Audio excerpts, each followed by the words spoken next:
So here is Gap's Sprite and its replacement. It's quite a different vibe, as you can see. So literally this car is now sold. I'm just whizzing off now, and literally the new owner is picking it up for me in about 3 quarters of an hour, so I ain't got that long, and I've got to get to work and open up and everything first.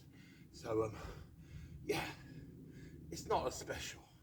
I won't get so many thumbs up in that car, but 1996 Renault Clio, 29 years old, 1 year's MOT, new water pump, new timing belt, 65,000 miles from new. Just bought it last night. But yeah, year's MOT, I say, £600 on the nose. Drove it 200 miles home. Absolute peachy little car, nothing wrong with it at all.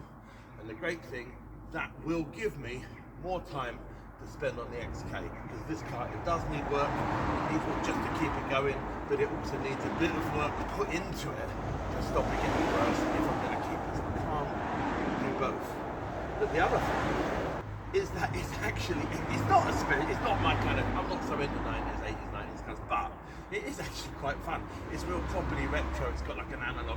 I'll do a little film on that car. You know, I'm not going to get too excited about it, but it is, for 600 quid, it's a lot of fun. It's got some nice retro features and, you know, economic everything. So anyway, that's that. Goodbye Sprite. Hello Clio.